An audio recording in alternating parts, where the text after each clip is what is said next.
नमस्कार, मैं हूं केशव पंडित और आप देख रहे हैं देश का तेजी से बढ़ता है एटीवी न्यूज चैनल। और इस वक्त आप हमारा खास प्रोग्राम देख रहे हैं, प्रेस रिपोर्टर एक्सक्लूसिव इंटरव्यू। इसमें हम हर रोज अपने नए जुड़ने वाले एटीवी के साथ में जो पत्रकार जुड़ते हैं उनको हम जनता से रूबरू करवाते हैं, उनके शहर से रूबरू करवाते हैं, अधिकारियों से रूबरू करवाते हैं। क्योंकि अक्सर क्या होता है कि तमाम जो है पत्रकार जुड़ने के बाद में उनका चेहरा ही टीवी स्क्रीन पर नहीं दिख पाता है, न तो उनको जनता जान पाती है और ना ही अधिकारी कि कौन पत्रकार है, कौन ब्यूरो चीफ है। ऐसे में तमाम लोग आईडी बना करके घूमते रहते हैं और चैनलों के या फिर मीडिया संस्थानों के नाम से ठगी करते हैं। और आज इसी कड़ी में हमारे साथ में वरिष्ठ पत्रकार लखनऊ के जो है आशीष गुप्ता जी, वो हमारे साथ जुड़ चुके हैं, इस वक्त मौजूद हैं और चैनल में भी जुड़ चुके हैं। आशीष गुप्ता जी, बहुत बहुत स्वागत है आपका। धन्यवाद सर। जी, अभी तक का जो आपका अनुभव रहा है वो कैसा रहा, जनता को आप ये बताएं, आप अपने शहर के वासियों को ये बताएं। और स्क्रीन आप लेके जा रहे हो, एटीवी आप लेके लखनऊ में जा रहे हैं और आप आ चुके हैं, तो पहले तो आप अपना जो है जहां से आपने शुरुआत की और अभी तक का जो अनुभव रहा है, जो सफर आपका पत्रकारिता का रहा है, वो आप जो है हमारे दर्शकों के साथ, हमारे पत्रकारों के साथ और अपने आप मित्र और प्रशंसकों के साथ में शेयर करें। जी जी, सफ़र मेरा बहुत ही सिंपल सा रहा है।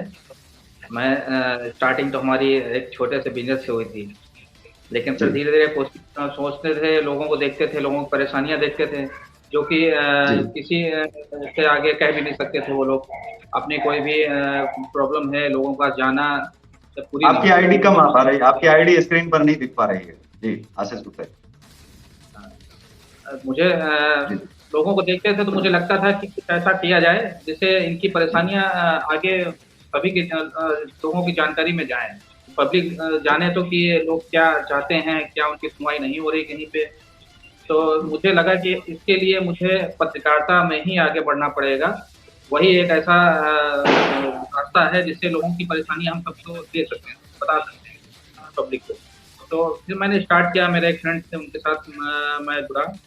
एक चैनल ही था उनका ऊपर, उसमें जुड़ा, उसके साथ करता रहा। तो थोड़ा चलता रहा ऐसे ही, लोगों की प्रॉब्लम लोग देखते रहे लोगों के पास। लेकिन फिर समय ऐसा आया कि लगा कि कुछ मार्केट में पत्रकार भी ऐसे जुड़े हुए हैं जो लोग सब अच्छे से परेशानियां लोगों की नहीं सामने शो करते हैं, बताते हैं।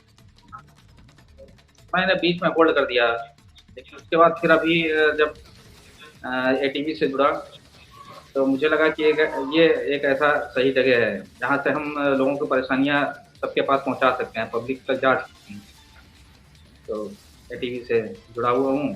कोशिश तो पूरी यही रहती है कि लोगों की सबसे ज्यादा प्रॉब्लम जो पत्रकारों को आती है फील्ड में, वो क्या समस्याएं आती हैं, ये भी एक बड़ी चीज है आज के दौर में। क्योंकि मीडिया ऑर्गेनाइजेशन तो तमाम बन गए हैं, हर शहर में, हर गली में, हर जगह बन गए हैं, लेकिन जो वास्तविकता है वो वास्तविक में परेशानियां, क्या परेशानियां आती हैं उनको फील्ड में, पहले तो मैं ये पूछना चाहूंगा कि उनको फील्ड में संसाधनों को लेकर के क्या परेशानियां हैं और कैसे आप देखते हैं। फील्ड में तो ये है कि जैसे जाते हैं हम लोग, तो परेशानियां अगर अपनी पर्सनल देखी जाए क्या होती हैं कि अगर किसी के कोई प्रॉब्लम के लिए हम लोग गए अगर कवरेज करने के लिए, तो बहुत सारे लोग होते हैं कि उसमें आपत्ति भी करने लगते हैं। जैसे किसी गांव हम लोग जाते हैं कि गांव में नालियां किसी के ऐसे ही गंदगी पड़ी हुई है, साफ सफाई नहीं है, जाते हैं तो वहाँ के जैसे कुछ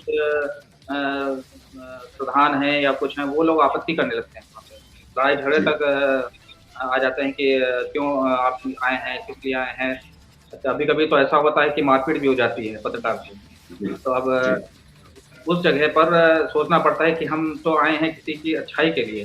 लेकिन उन जगहों पर जैसे आप जहां पर हमारे पत्रकार जाते हैं, यहीं पर तो कमियां देखने को मिलती हैं। जैसे पत्रकार गया, वो रिकॉर्डिंग कर रहा है, तो प्रधान आया, मारपीट की और उसने वो रिकॉर्डिंग डिलीट करवा दी।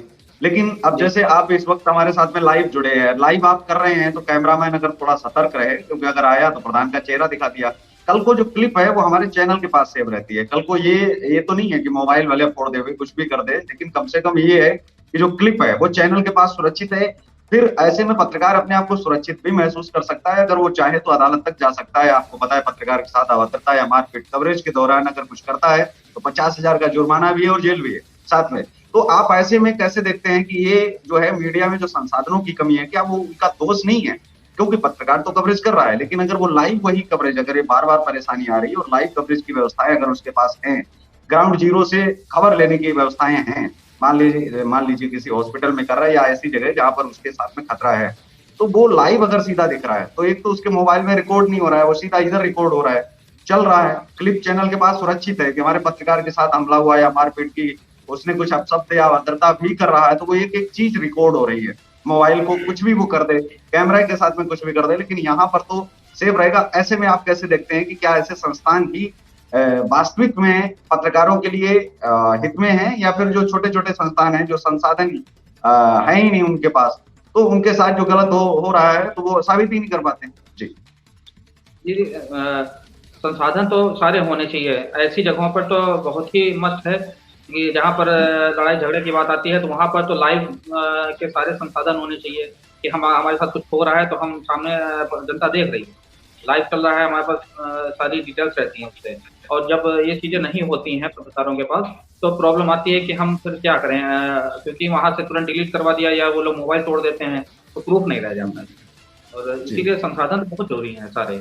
अगर ऐसी जी। जगह पे हम जा रहे हैं कि जहाँ लगता है कि कुछ भी गलत हो सकता है हमारे साथ भी, तो वहाँ पर तो ये सारे संसाधन लेके जाने चाहिए कि लाइव रहेंगे ज़्यादा बेटर रहेगा। हर जगह हमारे पास एटीवी रिकॉर्डेड रहेगा। में एटीवी में कैसा लग रहा है कि आज आप जो है जुड़े हैं और आप संसाधन भी देख पा रहे हैं कि चीजें हैं, तो उनको लेकर के आप पत्रकारों के साथ में क्या आप जो है कहना चाहेंगे? क्योंकि बहुत सारी चीजें हैं, लंबी बात आम लोगों की चलेगी, लेकिन इस पर आप क्या कहेंगे कि इन चीजों के लिए अधिकारी भी डरेगा? क्योंकि अधिकारी अगर एक बार जो है, अगर कोई ऐसा लग रहा है कि अधिकारी हमारे साथ बदतमीजी कर सकता है, कुछ कर सकता है, लाइव चलाओ, गड़बड़ ही नहीं कर सकता, गड़बड़ करेगा पकड़ा जाएगा, क्योंकि उसको मालूम है कि यहाँ नहीं है कुछ, ये सब कुछ वहां से कंट्रोल हो रहा है। तो हम यहाँ कुछ करेंगे तो हमारी सारी हरकत वहाँ रिकॉर्ड होगी और चलाई जाएगी बाकायदा। तो इसमें क्या डर नहीं लगेगा? पत्रकार से वो डरेगा, सही का ही सही करेगा, जो गलत है वो गलत उसको बोलेगा। तो ऐसे में आप कैसे देखते हैं कि रिकॉर्डिंग बेहतर है, या आज के दौर में जब लाइव चीजें हैं तो ऐसे संस्थानों में जो है लोग जुड़े? जी, हाँ, बिल्कुल, ऐसी जगह पर बिल्कुल जुड़ना चाहिए जिस जगह पर सारे संसाधन की व्यवस्था है, सब कुछ हमें मिल रहा है, तो हमारे अंदर से डर निकल जाता है। तो डर नाम की डर चीज़ ही निकल नहीं जाता है। रहती। ये तो एक समस्या हुई जिसको लेकर के हम लोगों ने चर्चा की। आगे जो है, जो जनता को परेशानी आती है, उनको लेकर के पत्रकारिता में क्या बदलाव होने चाहिए? आप कैसे देखते हैं कि क्या किस तरह से उनके समाचार चलाए जाएँ, किस तरह से अधिकारी जोड़े जाएँ कि उनके बीच में तालमेल बिठाया जा सके, समस्याएँ कम हो, अपराध कम हो, भ्रष्टाचार कम हो? इन चीज़ों पर पत्रकारों की कहाँ पर कमियाँ हैं, कहाँ पर खामियाँ हैं और कैसे बेहतर किया जा सकता है? जी, नहीं, अगर देखें तो आजकल नॉर्मल से कोई भी पत्रकार आईडी बनाकर अपना एक यूट्यूब पे बनाकर चैनल करने लगते हैं पत्रकार का। हुँ, लेकिन हुँ, वो बदनाम भी पत्रकारों की वजह से भी अच्छे जो पत्रकार हैं, वही बदनाम हो रहे हैं। क्योंकि वो करते क्या जी, हैं, वो तो बना लिया उन्होंने चैनल अपना, करने लगे एक माइक आईडी लेकर और हर जगह जाकर लोग परेशान हैं, उनकी परेशानियों को सामने ला नहीं रहे हैं, उल्टा उनसे वसूली कर रहे हैं। दलाली जी। शुरू हो जाती है पत्रकारिता के नाम पे। तो वही होता है कि तालाब में एक मछली गंदी है, तो सबको गंदा कहा जाता है। तो बिल्कुल, ऐसे पत्रकारिता की पत्रकारों छवि धूमिल कुछ लोग करते हैं, लेकिन वो सारे पत्रकार फिर वैसे ही ले लिए जाते हैं कि ये तो बस वही वाले पत्रकार आए हैं। तो ऐसे में जो चीज़ें समाज में हो रही हैं, कानून हमारे जो है वो फिर कमज़ोर पड़ जाते हैं। जो कानून पत्रकारों के लिए बने हैं, वो कहीं न कहीं बहुत ज़्यादा वीक होते हैं। जी, भाई जनता भी परेशान हो जाती है ना कि देखती है ऐसे लोग हैं, तो फिर कोई अच्छा भी पत्रकार सामने जाता है उनकी परेशानियों को पब्लिक के सामने लाने के लिए, तो उनको भी उसी नज़र से देखती है, तो इसी जगह इसी वजह से मारपीट होती है ज़्यादातर। लेकिन उत्तर प्रदेश में तो आदित्यनाथ जी जो मुख्यमंत्री हैं, वो तो लगातार जो है योगी आदित्यनाथ जी पत्रकारों के हित में भी कर रहे हैं और बहुत बेहतर कर रहे हैं। अभी आवास योजना में छूट देने जा रहे हैं। कानूनों पर जो है बहुत ज़्यादा कड़े बनाए उन्होंने कानून। तो पत्रकारों के हित में काम कर रहे हैं, लेकिन जो पत्रकार कर रहे हैं, उनको भी अपना जो पुराना बिज़नेस है, वो छोड़ना पड़ेगा, ब्लैकमेलिंग का या इन चीज़ों का।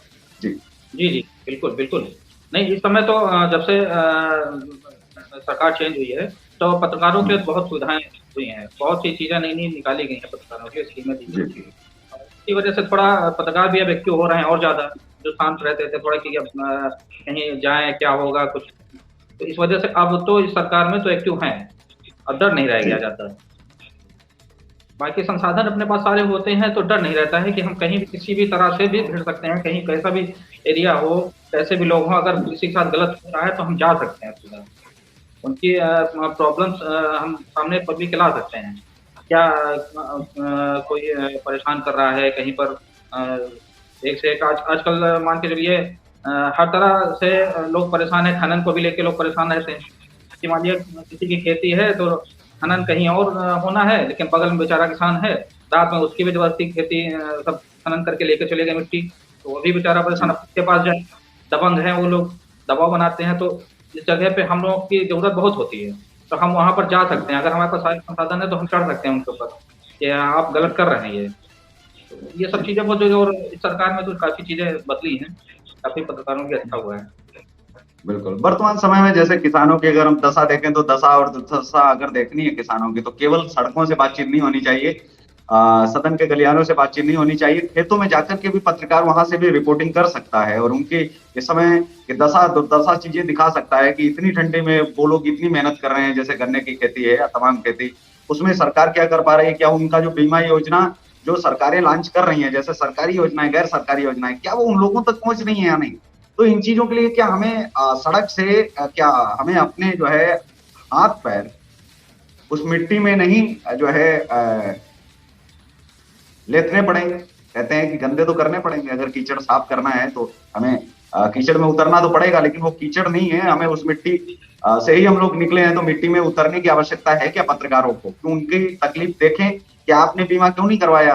क्या हमको सरकारी योजनाएं गैर सरकारी योजनाएं क्या धरातल पर उतर के उनसे पूछनी चाहिए या नहीं? और कितने पत्रकार आप देख रहे हैं कि वर्तमान में जा रहे हैं उनके पास? जी नहीं, जाना चाहिए, ये तो बहुत ज़रूरी है, क्योंकि अब हम किसान से जब ज़मीन से जुड़ के हमेशा ज़मीन ही लोग रहे हैं, हम लोग ज़मीन से ही हमेशा जुड़ना चाहिए। और चाहने में किसान के पास कोई प्रॉब्लम नहीं, क्योंकि किसान ही ऐसा है जो पैदावार करता है, उसी की पैदावार से ही हम लोग खाते हैं, ज़िंदा रहते हैं एक तरह से देखा जाए। अगर किसान कुछ नहीं करेगा, किसान के लिए अच्छा नहीं होगा, तो हम लोग तो कुछ कर ही नहीं सकते। जब वो पैदावार नहीं करेगा तो हम लोग क्या खाएँगे? तो इसलिए किसानों की प्रॉब्लम तो हमें देखनी ही है उनके पास जाके। और अगर हम उसके लिए हमें अगर खेतों में जाना पड़े, मिट्टी में भी पैर रखने पड़े, तो उसमें कोई हमको नहीं लगता कुछ गलत बात है। और किसानों से तो उनकी प्रॉब्लम पूछनी चाहिए कि भाई आपको सरकारी सुविधाएँ मिल रही कि नहीं? जो भी आपके खेतों पे लोन आपको दिया जाता है, सरकार दे रही है, बिना ब्याज के भी अगर दे रही है, तो आपको सुविधाएँ मिली कि नहीं मिली? ये तो हमें जानना ही पड़ेगा उनसे। हो सके जी कोशिश करना करना पड़ेगा कि उनको वो सारी गवर्नमेंट की जो भी स्कीमें निकल रही हैं, वो सारी स्कीमें उनको मिलें। कोशिश तो ये हमें भी करनी पड़ेगी। और जो परेशान किसान है उसकी तो आवाज़ तो थोड़ा उठानी ही पड़ेगी। जब आगे लोग सुने क्या परेशान है किसान, खेती में क्या जी प्रॉब्लम है, सब कुछ जानना ही पड़ेगा। बिना जाने कुछ बिल्कुल, हमें राज्य की और जो केंद्र की योजनाएं हैं उनका पता लगाना है, तो हमें किसानों के बीच भी उतरना पड़ेगा, मजदूरों के बीच भी उतरना पड़ेगा और महिलाओं के बीच भी जाना पड़ेगा, बच्चों के बीच भी जाना पड़ेगा। क्या आज के दौर में आप देखते हैं कि जैसे महिलाओं को बहुत सारी सुविधाएं मिल रही हैं और वो सुविधाएं मिली हैं या नहीं, उसको क्या कभी कोई पत्रकार जाता है?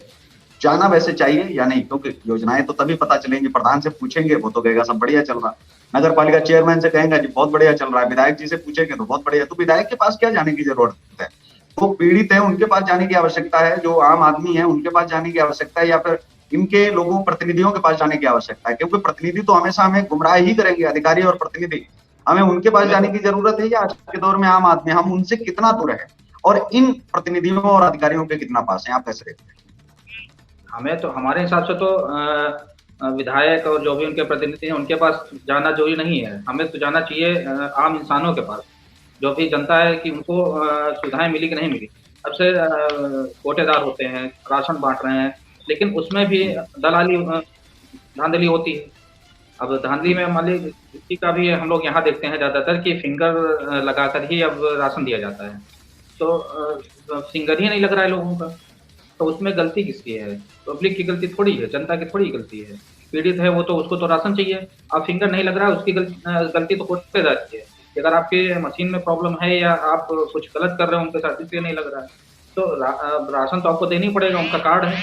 लेकिन ये उसमें भी क्या करते हैं, कोटेदार देते ही नहीं है, कहते हैं आपकी फिंगर नहीं लग रही, आपको नहीं मिलेगा राशन। तो ये जी गलत है।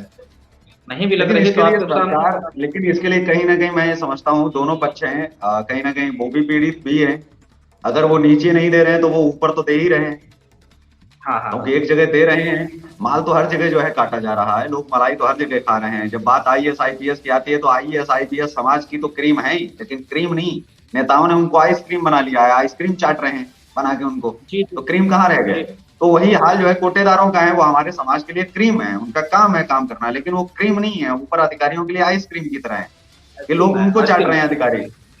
हाँ हाँ जी। हाँ हाँ, तो बिल्कुल ऐसे में बिल्कुल। ऐसे में अधिकारियों को भी सुधारने की जरूरत है। वो तभी सुधरेंगे जब कोटेदार के लिए भी लोग लड़ें, उसके जी पक्ष जी में भी हम लोग बोलें कि इनसे जो लड़ने वाले लोग हैं, जो अधिकारी हैं, वहां उनसे भी लड़ना पड़ेगा। क्योंकि कोटेदार अगर अकेला आवाज उठाएगा तो आपको नहीं लगता है कि उसके खिलाफ अधिकारी कार्रवाई कर देगा, क्योंकि यही तो चल रहा है, अधिकारी तो उठा ही नहीं हाँ। सकता।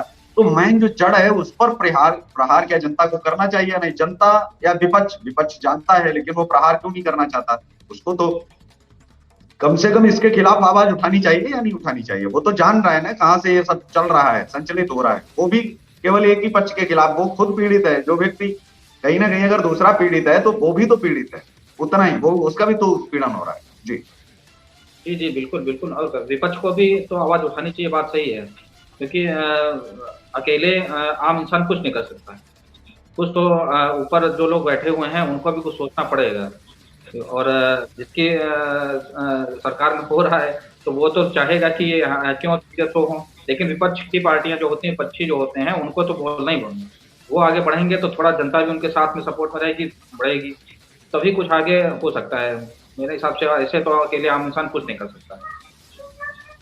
अब आप देखिए, जब तक सत्ता के पक्ष में, जब तक सत्ता में रहती हैं पार्टियां, तब तक उनको बालू माफिया, खनन माफिया, मीडिया माफिया, दुनिया भर के सारे माफिया उनको दिख जाते हैं, शिक्षा माफिया, मतलब पता नहीं कौन कौन से माफिया पैदा कर देते हैं जिनके नाम भी नहीं हम लोगों ने सुने होते हैं। लेकिन जैसे ही ये लोग पार्टियां विपक्ष में आती हैं तो ये माफिया और जो पक्ष में चली जाती हैं, जो सत्ता में चली जाती हैं, वो माफिया सारे आय के स्रोत बन जाते हैं, संसाधन बन जाते हैं, कमाई का जरिया बन जाते हैं। लेकिन जो विपक्ष में है, जैसे जब विपक्ष को पता है कि खनन यहाँ हो रहा है, तो क्या विपक्ष को कभी धरना प्रदर्शन करते देखा आपने? नहीं करने जाता है, क्योंकि नहीं। पैसा पहुंच रहा है, दोनों को बराबर ही पहुंच रहा है। अधिकारियों को जितना मिल रहा है उतना, उससे ज्यादा तो उनको विपक्ष को मिल रहा है। तो विपक्ष आवाज उठाएगा, लेकिन कहां से? तहसील जाके ज्ञापन देगा, धरना देगा। अरे भाई, धरना करना है तो जहां काम हो रहा है, गलत काम हो रहा है, वहां धरना देना चाहिए या तहसीलदार के ऑफिस के बाहर धरना देना चाहिए? आपको क्या लगता है? जहां पर घटना स्थल है वहां पर विपक्ष के कार्यों की जिम्मेदारी है, और ये पत्रकार का काम है कि उसका याद दिलाए। तो पत्रकार भी उसका काम याद नहीं दिला पाते हैं, ना जनता को ये बता पाने में सक्षम है, ना समझा पाने में कि काम कैसे होना चाहिए, कैसे करना चाहिए। तो वो भी समझते हैं कि काम तो कर ही रहे हमारे लिए, लेकिन काम करने का क्या फायदा कि अगर काम ही ना हो। नहीं, ये तो बात सही है। क्योंकि पत्रकार तो कोशिश करता है कि आवाज हम अपने जरिए ऊपर तक जो लोग बैठे हैं उन तक जो पीड़ित हैं, जो परेशान हैं, उनकी आवाज पहुंचाएं। लेकिन उसमें थोड़ा जब सपोर्ट बच्चों का भी मिल जाता है कि उनको भी आना चाहिए कि अगर हम पत्रकार कोई चीज सामने ला रहा है तो उनको तो मालूम हो ही नहीं है कि ये चीजें यहाँ पे हो रही हैं, तो आना चाहिए थोड़ा। वो भी जब आगे आएंगे और कुछ हम लोग भी आगे कोशिश करेंगे, तभी आगे कार्य हो सकते हैं, लोगों की परेशानियां दूर हो सकती हैं। ऐसे तो कभी ये नहीं कि एक हाथ से कभी ताली नहीं बजती है। तो वही कहावत है कि जब दोनों हाथ ही लगाने पड़ेंगे तभी कुछ होता है। तो पत्रकार भी आगे बढ़ेगा, कुछ पक्षी जो हैं वो भी आगे बढ़ेंगे, तभी हम लोग कुछ कर सकते हैं। जी, बिल्कुल कोशिश जो है करनी पड़ेगी, तभी कुछ हो पाएगा, क्योंकि कोशिश करने वालों की कभी हार नहीं होती। और कोशिश से पत्रकारों को जो है वो बेहतर अपना रोल जो है प्ले करना पड़ेगा जनता के बीच में जाकर के।